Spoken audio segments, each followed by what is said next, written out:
This here video is predominantly dedicated to Iridium242. Why? Well, I'm gonna tell you why. Dadgum, that brother right there has got a very nice channel. He's dedicated to gear reviews, survival, and prepping, but mostly gear reviews, and that's what I like about his channel. And the fact he's almost like at 50,000 subscribers, you're dadgum right. That means he knows what he's talking about. Yeah. I gotta get back inside. It is freezing out here and I ain't got my jacket. Bye, y'all.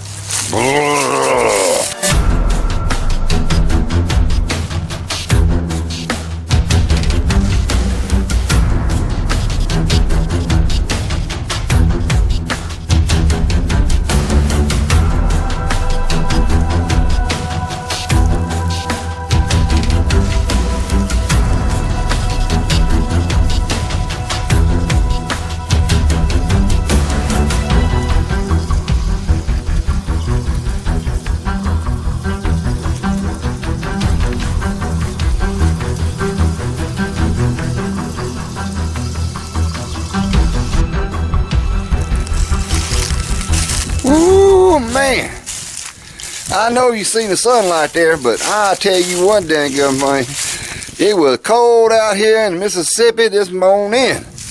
That's right, we're right in the middle of that dadgum freezing cold crap that come through, that Arctic blast from Canada. Hey brothers, I appreciate y'all sending me some coolness down here. That shout out happened to go to Cold Craven Bushcraft, and of course I gotta thank FS Bushcraft for sending me this cold weather, man. I feel great now. No doubt about it. Howdy everybody there in YouTube land. This is amateur artist Martin D. Chandler once again from Manland. And I want to sit there and give a shout out to somebody that I've been subscribed to for quite some time. But you know, YouTube likes to unsubscribe you from folks, and then you have to resubscribe, and you find out you unsubscribe, you have to go back and resubscribe again. Man, it is a constant battle. But the shout out here goes to Iridium, I hope I pronounced your channel name right, Iridium242. 242? Yeah. Had to check my notes. The reason why I'm giving him a shout out is because, well, I watched one of his videos a while back. I say a while back, it was here recently, within 2 or 3 weeks. And he was doing some popcorn cooking on, I'm sorry y'all, I can't remember the name of the so-called cook stove, but it's a contraption that they made in Russia, Pakistan, Germany, Taiwan, or somewhere over there. And what it does is you put wood in it and it boils the water. It's a canister that it boils water. But anyway, he decided to sit there and try to pop some popcorn in it. Well, I watched his video right after I'd done that video y'all saw about the Jiffy Pop popcorn. Yeah, I said, brother, hey, popping popcorn, you know, popcorn happens, okay? It definitely does the burning. So anyway, he watched it and he said he didn't feel so bad now, so that's the way it goes, brother. Absolutely. But now I'm sitting there shouting him out now because I think it was 2 or 3 weeks ago I saw a video he put up. He took the Coleman oven, the Coleman camp oven. Get the camera out to smoke him. The Coleman camp oven. And he was asked by either a commenter or a subscriber or somebody like that, he says, to actually use it on top of the firebox stove. Well, I watched the video, and of course he was cooking some bannock in there. And man, I just thought that, you know, that's just wild, you know. I used to own one of those foldable Coleman ovens. I don't have one anymore. So if you watch my videos, you know that I have my stainless steel bread box.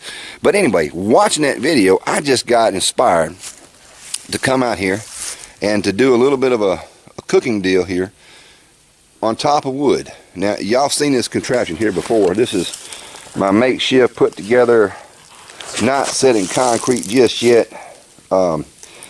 It's an oven, it's a smoker, and it's also a campfire as well as a grill.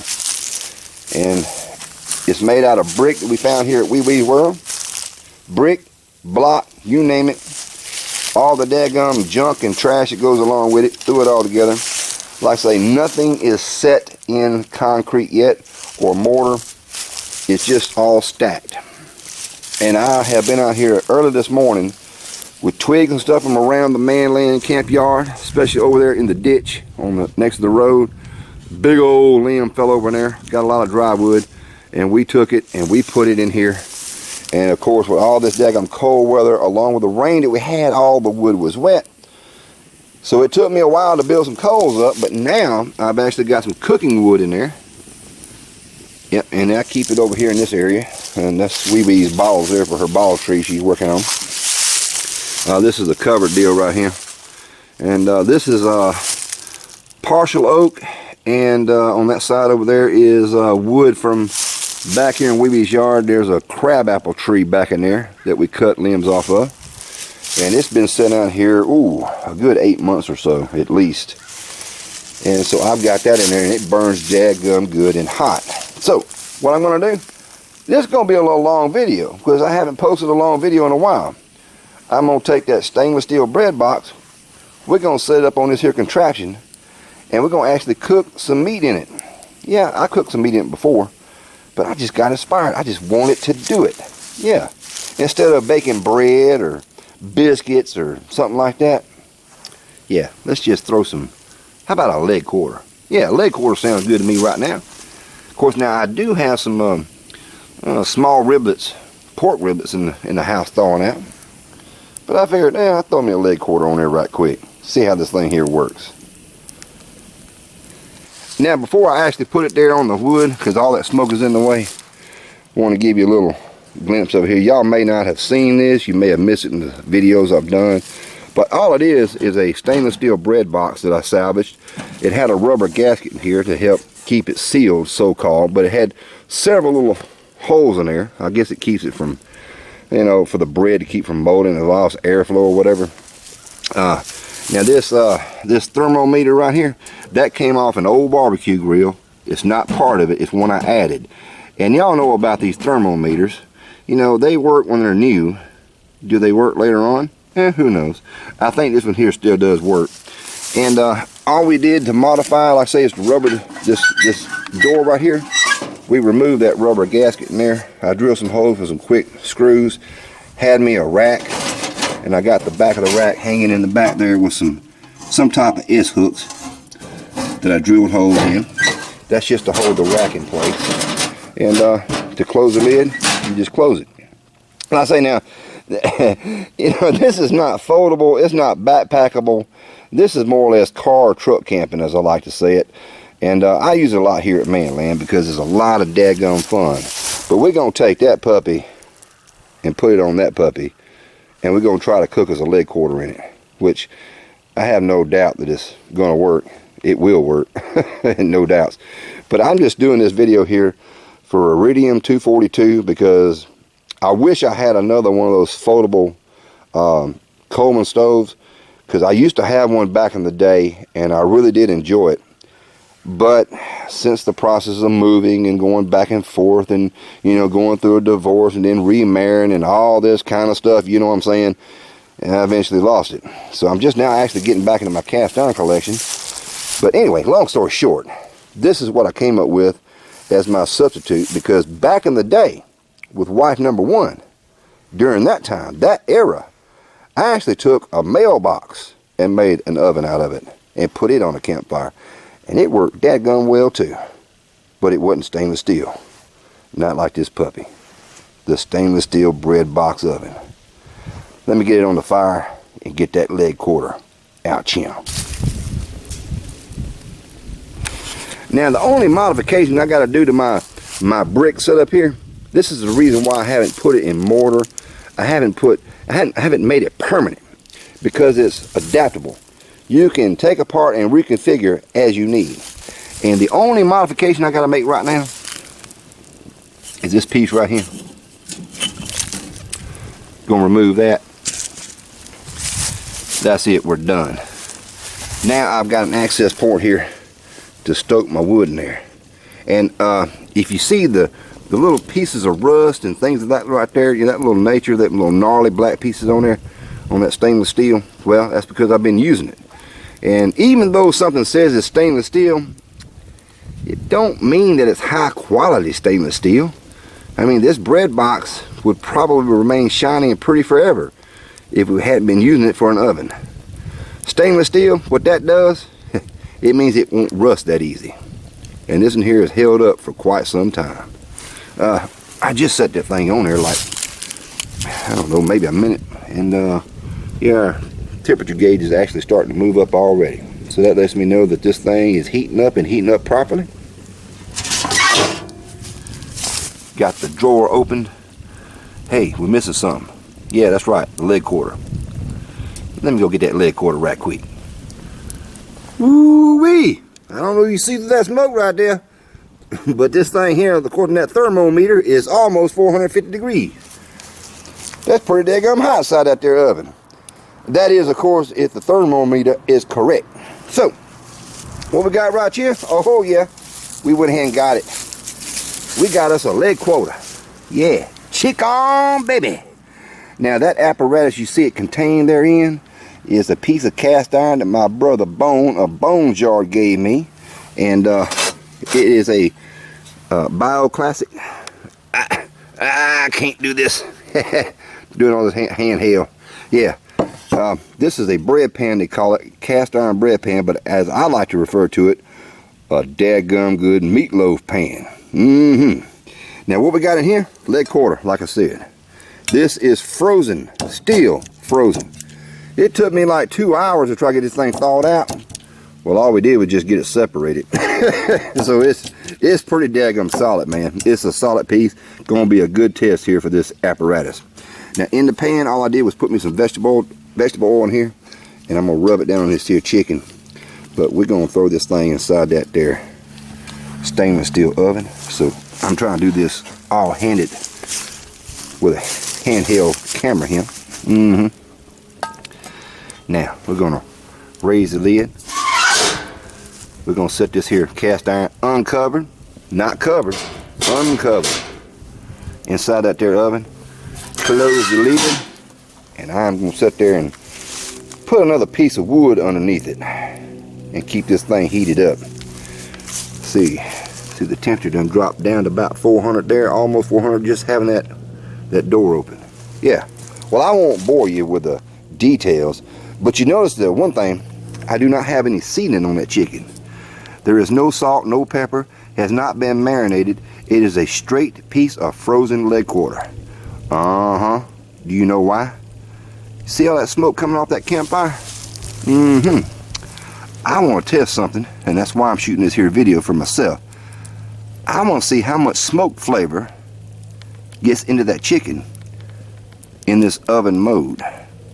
You know, when you're out there cooking you some biscuits or bannock or anything like that in your so-called little homemade oven, do you want it to taste like smoke, or do you want it to taste like it came straight out your gas oven or, you know, electric oven there at the house? Well, I want to see how much smoke this thing actually keeps out of the chicken itself. Now I expect there to be some smoky flavor, but I really won't know if I have all those spices on it. So when that chicken gets done, I'm gonna bite into it raw. That is, unseasoned. That's the whole idea of this here test. Well, it's gonna cook it, but how well will it cook it without so much smoke being on there? So this ain't grilled chicken. This is oven baked on a grill. Yeah. There is another video I want to make using this here breadbox stainless steel homemade oven deal. This is part of the Junkyard Bushcraft, as I like to call it. Putting contraptions together, more or less stuff that people throw away, and turning it into something that's actually usable. But there's something else I want to try with it, but not on this video. So stay tuned for a future video about actually putting coals directly inside that there oven to see how well it cooks with coals directly inside of it. And then you close the lid to really get that smoky flavor. So then it would be kind of like cooking on a grill, but it ain't a grill. It's a stainless steel bread box. Yeah. Hey, Iridium242, can you do that with the Coleman foldable oven? Put the coals directly in it? Now that'd be sweet. Woohoo, man! I got my mitts on there. Let's see right here. Oh man, she's looking nice. Ah, ha, ha, ha. Oh, she's looking gorgeous. I don't know how to grab this so y'all can see it with the camera. There we go. There we go. Gotta let that dude cool down for a little while. Woo-wee. She is hot. Hot, hot, hot. Inside this here piece of cast iron from Bio Classics, there was no sticking. So you saw me flip it. We flipping it again. Look at that. Man, look at that. Oh, what's that right there? That's some char, man. That is some char. And all we had in there was some Crisco vegetable oil. Made it nice and brown. She looks good and shriveled. But is she cooked all the way through? Well, I don't know. I don't have one of them temperature sticks. You know the thermometers you stick up your butt and you turn right around and stick it in the meat. You know, we don't got one of those. No. You know, Grandma and Grandpa used to have to do that maybe back in the old day. But I ain't got one. So I kind of think I know how to cook. So I'm going to let this thing here cool down. We're going to give it a taste test. Remember, it's totally unseasoned. Got bad shadows out here. Sun's going down right here behind this big old pine tree. But there's that chicken. I just chopped it up for y'all to see. Now here's the test. Does it taste like smoke? Better yet, does it taste like chicken? You know, how do you know what chicken tastes like? No, how do you know what chicken tastes like? Remember, every time you eat chicken, it's always been seasoned, right?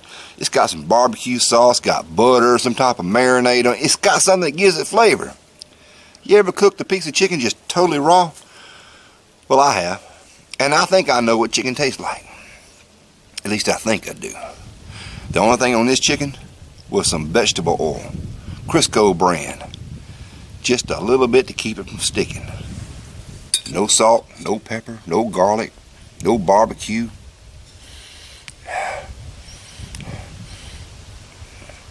It don't even have a smoky smell, and that's amazing. Tender and moist.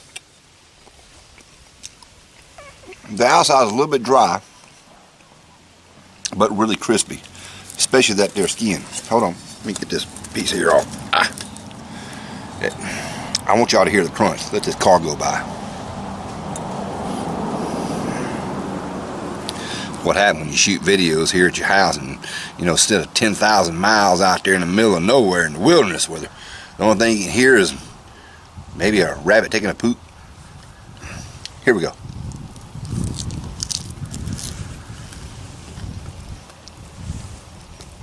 Outside's got some crunch. Wow. Tastes like chicken.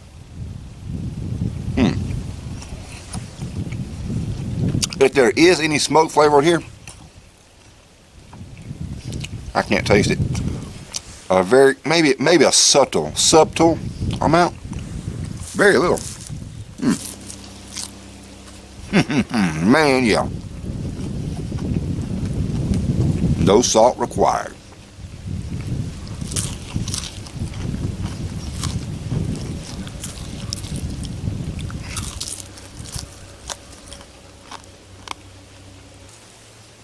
By the way, in case y'all missed it, we didn't want the chicken to taste like smoke. Because we're cooking inside the bread box oven. You know, we don't want a smoky flavor. And I'm actually kind of glad that I tried this. So I've been using it on top of propane the whole time. This time I put it on some campfires. Real wood. Had no smoky flavor whatsoever. Which is really not a good thing. But it's good for your biscuits and your cornbread. That's what I'm screaming. So here's the challenge to Iridium242. Brother, I would love to see you take that Coleman oven, the collapsible, famous Coleman oven, and place some charcoal directly in it in the bottom. And then the reason why I'm asking this, as long as you don't think it's going to damage the oven, because we don't want to destroy equipment doing our little tests and everything, I want to see if that oven will act as a smoker combination closed top type of grill, when people who don't have grills and they want to do this type of thing, will the oven actually work? Now see, I've seen refrigerators and I've seen upright freezers converted into smokers. You know, low temperature heat, a lot of smoke, does a lot of good stuff. And I'm wondering if the Coleman oven will actually do maybe the same type of thing, if it's possible. But don't do it if you think it's going to, you know, hurt the Coleman oven itself, because like I say, we don't want to damage our equipment. But I used to have one and I never tried that, and I always wondered if it was possible. Now I'm going to try to do that here with this stainless steel breadbox oven. But I don't have the height that you have. You know, you got racks that you can put in there and elevate it above the charcoals that's inside the oven instead of the outside, inside, that type of deal. Yeah, I think it'd be kind of neat. Yeah.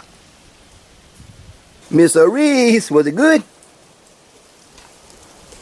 Thank you. That's a double lick. Oh, a triple lick. And a sneeze. I'll take that. That's 4 licks and a sneeze. 5 licks. Wait, still going. 6. I'm getting famous. 7.